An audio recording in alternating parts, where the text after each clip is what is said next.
Hi everyone, and welcome again to Transforming Mission.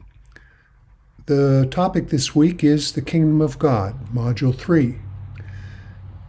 When I became a follower of Jesus, I can hardly believe that was almost 50 years ago, the Kingdom of God was rarely talked about.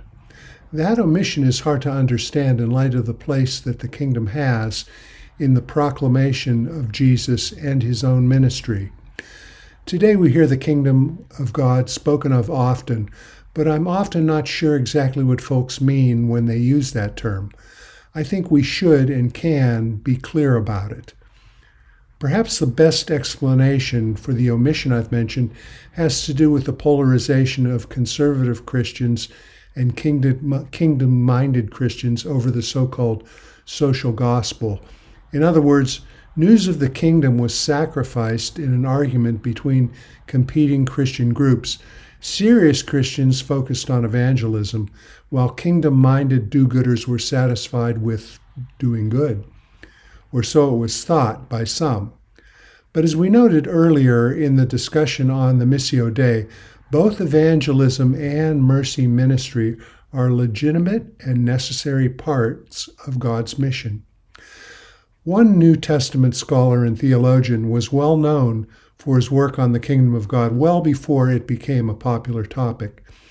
He emphasized the already, but not yet nature of the kingdom, arguing that the kingdom was both present in the ministry of Jesus and in some sense present now to us, but also yet to be fully realized in the future.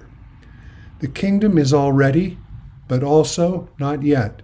And we live now with the tension of being in that in-between time. In alignment with this approach is N.T. Wright.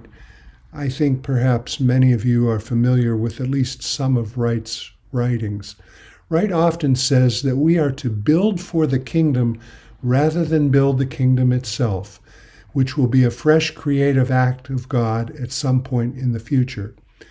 Our efforts today are valuable, but they will not result in the kingdom of God per se. For those who actually do mission, the issue is what ministry should look like in light of God's present and coming kingdom. YWAM's adoption of kingdom mission is detailed in the book His Kingdom Come by YWAM Publishing.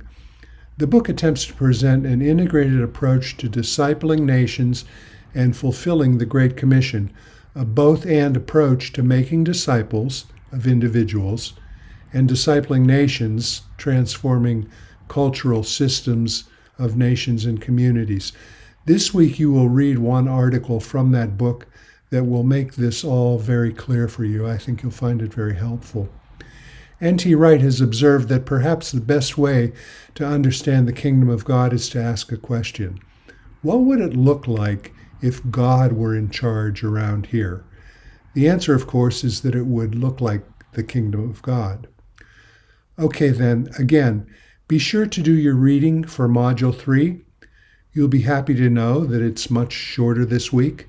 And take a look at the other notes and questions before we meet online. I'll look forward to seeing you then.